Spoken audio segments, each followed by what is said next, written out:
दोस्तों, मेरा अरुण गुप्ता का आप सबको प्रेम भरा नमस्कार।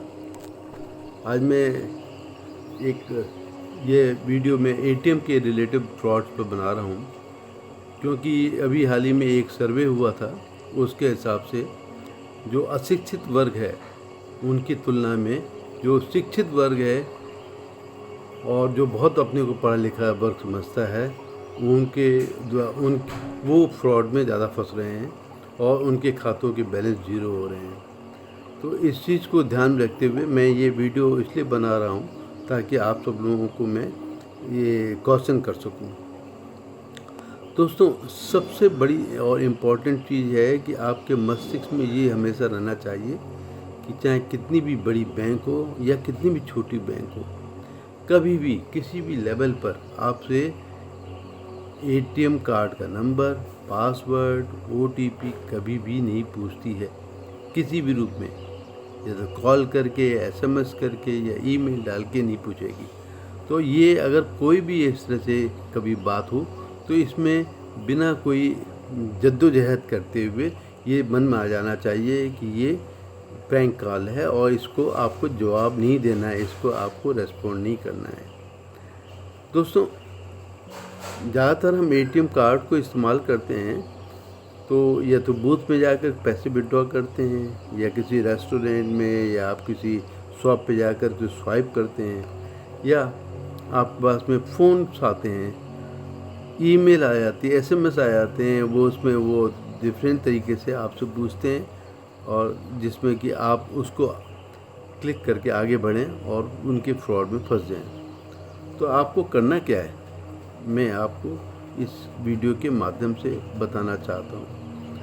अगर आपके पास में कोई भी फ़ोन कॉल आए जिसमें कि वो कह रहे हैं कि आपको इनाम दिया जा रहा है या आपको होटल को बुक हो रहा, फ्री हो रहा है, या कि इनकम टैक्स का कोई उनको रिफ़ंड ऑर्डर भेजना है, या किसी प्रकार का अगर वो करते हैं कि आपका कार्ड ब्लॉक हो रहा है, तो आप बिल्कुल भी विश्वास मत कीजिए। ऐसे कॉल्स को इमीडिएटली आप काट दीजिए, उस पर कोई ज़्यादा सोचने की ज़रूरत नहीं है और उस कॉल को ब्लॉक कर दीजिए, उस नंबर को ब्लॉक कर दीजिए। दोस्तों, याद रखना है कि हर एक एटीएम कार्ड के नंबर के साथ में उसके नीचे ही उसका वैलिडिटी डेट मीन्स महीना और साल लिखा होता है, तो उससे पहले तो कोई कुछ कर भी नहीं सकता। तो इसको आप किसी भी हालत में उसका रेस्पॉन्ड ना करें। इसी प्रकार कभी कभी आपने देखा होगा एसएमएस आ जाते हैं कि आपको प्राइज़ मिली है 2,25,000 रुपये, या आपको आपका इनकम टैक्स रिफ़ंड ऑर्डर आया है 17,800 रुपये। आप ये वेरीफाई कीजिए नीचे ये कि आपका अकाउंट है, और अगर गलत हो तो ये नीचे दिए हुए लिंक को आप करके ओपन करके आप ठीक कर सकते हैं। कभी मत कीजिए, कभी इस तरह का गवर्नमेंट की तरफ से आएगा नहीं, क्योंकि आपको समझ में नहीं आएगा कि जो वेबसाइट खुल रही है वो ऑफिशियल वेबसाइट है या ये जो फ्रॉडस्टर्स की वेबसाइट है। इसलिए उन चीज़ों पर ना ध्यान देके आप इनको रेस्पॉन्ड ही ना करें। इसी प्रकार ईमेल आए तो इनको नज़रअंदाज करें। ऐसी ईमेल को रोकने के लिए भी अगर आप ठीक समझते हैं और आपको समझ है तो इनको ब्लॉक करते हैं। दोस्तों, इसी प्रकार जब आप किसी एटीएम बूथ पे आते हैं तो कुछ चीज़ों की अगर ध्यान रखेंगे तो मुझे पूरा विश्वास है आपको एटीएम कार्ड का इस्तेमाल करना अच्छी तरह आ जाएगा और आपकी कमाई हुई पैसे जो हैं वो ज़ीरो नहीं होंगे, आपके खाता सुरक्षित रहेगा। सबसे पहले जब आप एटीएम बूथ में घुसें तो आपको खुद देखना है कि वहाँ पर कुछ लोग बैठे हैं कि नहीं है। अगर बैठे हैं तो उनको बाहर निकालिए, क्योंकि वो सब ये आपको कह करके कि बाहर गर्मी है इसलिए अंदर बैठे हैं, आप बिल्कुल विश्वास मत कीजिए। उनमें से कुछ लोग ऐसे होंगे जो आपके कार्ड के और कार्ड के नंबर पर आंख रख रहे हो, तो आप सिक्योरिटी गार्ड से कहकर उनको बाहर निकलवाएं, तभी आप काम करें। उसके पश्चात में जब आप अपने एटीएम कार्ड को स्वाइप करते हैं तो आप स्वाइप करने से पहले अपने हाथ से उस जगह को थोड़ा टटोलिए चारों तरफ। तो आपको अगर वहाँ पर 2 नंबर का कोई स्किमर लगा होगा, कोई डुप्लीकेट बनाने का कोई यंत्र लगा होगा, तो फट से हाथ में आ जाएगा और आपको कॉशन हो जाएगा।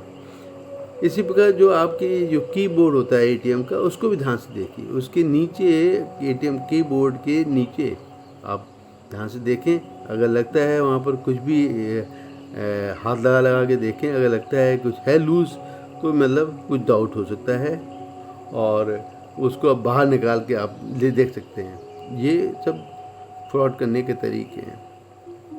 जहाँ एटीएम में आप अंदर खड़े हैं, वहाँ ऊपर अगर देखेंगे कोई कैमरा जैसा चीज़ लगी हो तो आप समझ लीजिए तो पक्का है। तो या तो ऐसे एटीएम बूथ का इस्तेमाल न करें।